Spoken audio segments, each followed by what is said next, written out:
Presiden Prabowo sama Gubernur Pramono Anung punya kesamaan. Mereka sama-sama adalah pemimpin yang suka ngerangkul, suka ngajak semua pihak, pengen jaga stabilitas politik. Tapi ini yang menarik, hasilnya ternyata nggak terlalu sama. Yang gue lihat nih, harus diakui Mas Pram lebih sukses bikin Jakarta jadi harmonis, adem ayem, dan pembangunan jadinya berjalan lancar. Hasil karyanya juga lebih nyata. Makanya, sikapnya yang merangkul, membangun harmoni, membangun stabilitas politik di Jakarta, itu semua terasa ada hasilnya. Dampak dan manfaatnya buat rakyat. Sebaliknya, walaupun sama-sama ngerangkul dan berusaha keras buat ngejaga stabilitas politik, tapi hasil yang didapetin Presiden Prabowo terasa beda banget. Beda banget pokoknya. Kondisi ekonomi turun parah, pemerintah kekurangan anggaran, kritik dari masyarakat terutama anak muda di Gen Z semakin hari semakin tajam aja. Lihat aja deh di media sosial, penanganan bencana di Sumatera aja amburadul banget tuh.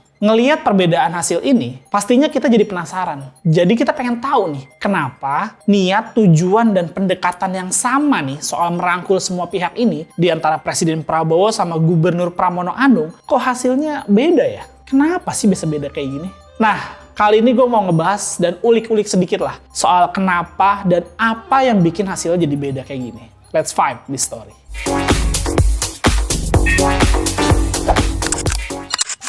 Gua ngerasa Mas Pram dan Presiden Prabowo sama-sama sadar soal pentingnya ngejaga harmoni sama stabilitas politik di tengah suasana dunia yang penuh ketidakpastian ekonomi ini. Kondisi ekonomi lagi susah, jangan sampai energi kita tuh malah dihabisin buat ribut-ribut sendiri lah. Dan jangan sampai juga pembangunan jadi mandek dan ekonomi jadi turun. Karena kita sibuk sikut-sikutan dan saling nyala-nyalain aja. Ya, itu emang ada teori politik dan ekonominya. Stabilitas politik penting buat pembangunan ekonomi, gitu katanya. Makanya, di kondisi dunia yang lagi kacau balau kayak gini nih, sikap Mas Pram sama Presiden Prabowo itu yang mau ngerangkul semuanya, itu jadi masuk akal kan? Mereka nggak mau ada friksi yang tajam dan bisa bikin stabilitas politik jadi terganggu. Mereka nggak mau nanti ekonomi terperosok makin parah lagi. Tapi ingat, sampai di sini kita mesti lebih teliti. Walaupun teori politik sama, teori ekonomi yang dipakai sama nih, tapi cara implementasi dari Mas Pram dan Presiden Prabowo kan kelihatan beda banget tuh.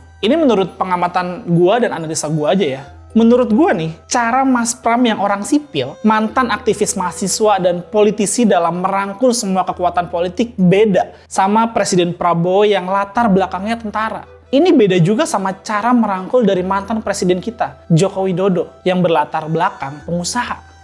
Nanti gue bahas lah soal cara ngerangkul dari Jokowi ini nih, yang belakangan tapi ya. Balik lagi ke cara unik Mas Pram dalam merangkul semua kekuatan politik. Contoh paling nyatanya soal gimana dia sukses ngerangkul semua mantan gubernur Jakarta yang pastinya punya karya, pengaruh, dan juga pendukung masing-masing. Ini tuh kayak Anies Baswedan sama Basuki Cahayapurnama atau Ahok lah yang kita kenal sebagai seteru besar. Mas Pram merangkul semuanya nih dengan cara ngehormatin karya-karya mereka dan bersedia all out buat nyelesain bagian yang belum beres. Soal Stadion JIS misalnya, kita bisa lihat gimana Mas Pram puter otak nih supaya stadion yang dibangun pakai dana rakyat hampir 4,5 triliun oleh Anies Baswedan ini bisa benar-benar berguna dan nggak berakhir mangkrak. Akses transportasi dibenerin, tempat parkir disediain, sampai urusan rumput di lapangan bola juga dibenahin loh. Begitu juga soal cita-cita Ahok buat ngebangun rumah sakit internasional sumber waras yang sempat tersandung penyelidikan di KPK. Soal ini juga nih, itu diberesin loh sama Mas Pram. Jadi rencana pembangunannya bisa jalan lagi.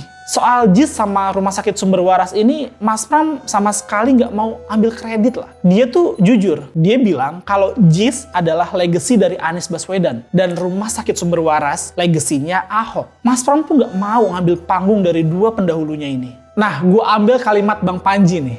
Menurut gue nih, sikap ngehormatin dan rendah hati ini, sikap yang mau ngasih panggung ke pemimpin yang lain. Itulah yang bikin usaha Mas Pram buat ngerangkul semua pihak jadi sukses besar dan bisa dapetin dukungan nyata kan. Cara Mas Pram merangkul terasa jujur dan lebih rendah hati, terasa tulus lah. Makanya, semua orang jadi percaya sama niat baik dia. Buahnya, dukungan ke Mas Pram dari berbagai kelompok masyarakat di Jakarta jadi kuat kan? Contoh lainnya adalah soal kerukunan beragama yang sempat jadi isu panas di era Ahok dan Anies. Soal ini aja nih, lagi-lagi Mas Pram kasih teladan kalau dia pemimpin yang memang udah matang dan siap jadi pengayom buat semua.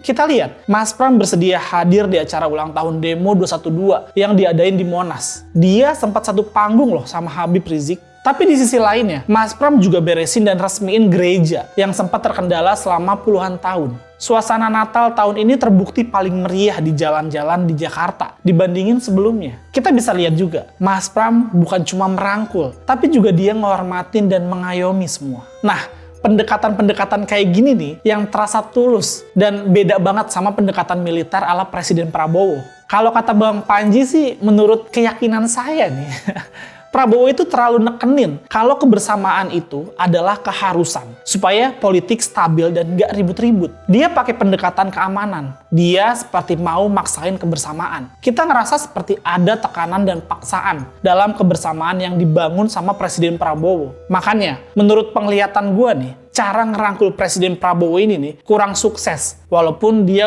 udah bikin kabinet super jumbo lah buat nampung semua fraksi yang ada. Dan nyatanya, koalisi raksasa Presiden Prabowo nggak bisa ngasilin kinerja yang bisa muasin rakyat. Ekonomi makin susah, penanganan bencana kedodoran. Gue ngerasa para menteri dan wakil menteri nggak kompak dan punya agenda masing-masing buat dijalanin. Terasa banget kalau kabinet ini penuh persaingan secara diam-diam. Kebanyakan menteri, wakil menteri, dan pejabat cuma berlaku ABS aja, asal Bapak senang. Yang kerasa semua mau bareng-bareng karena takut sama Presiden Prabowo, bukan karena percaya. Ini menurut keyakinan saya ya. Gimana kalau menurut kalian? Dan yang terakhir, sesuai janji gue yang tadi nih, kita bahas sedikit soal si mantan Joko Widodo. Kita pasti masih ingat kalau Jokowi ini juga piawai buat ngerangkul semua. Waktu menjabat, dia sukses buat ngerangkul semuanya. Tapi, nah ini catatan gue nih, yang kerasa sama gue, cara ngerangkul Jokowi ini terasa seperti lagi berdagang. Ada tawar-menawar di sana. Ada take and give, seperti yang umum dilakuin sama para pedagang. Ya, contohnya kayak pembagian konsesi tambang ke ormas-ormas, atau pembagian status PSN lah, atau proyek strategis nasional ke konglomerat yang udah bantu IKN. Terus sekarang kita jadi tahu, kalau Jokowi dan pemerintahannya ternyata suka pakai senjata nyandera kasus hukum buat bikin rekan-rekanannya politik patuh. Ini contoh yang dialamin sama Surya Paloh dan Partai Nasdem. Waktu Surya Paloh mutusin buat beda arah nih, langsung aja kan kasus-kasus anak-anak buahnya diproses sama KPK dan Kejaksaan Agung. Jadi kalau menurut gue nih, kebersamaan di era Jokowi dulu juga nggak bener-bener terasa tulus kok. Apalagi demi masa depan Indonesia lah. Ternyata semua ada udang di balik batu. Semuanya kayak dagang aja. Sekali lagi, kalau menurut gua sih, atau menurut keyakinan gua sih, kebersamaan yang berhasil dibangun sama Mas Pram di Jakarta lebih genuine dan tulus. Mas Pram bisa ngebangun rasa saling menghormati, saling menghargai, dan saling percaya. Dia bener-bener pemimpin pemersatu. Itu bedanya Mas Pram, Presiden Prabowo, sama Jokowi, yang memang berasal dari dunia yang berbeda. Yang satu aktivis, yang satu lagi militer, yang satu lagi pedagang. Sekarang giliran kalian buat kasih analisa kalian. Kita coba diskusi di kolom komentar ya. Oke, segitu aja dari gua, dari Urban Vibe, gue Iwan Chan. Bye.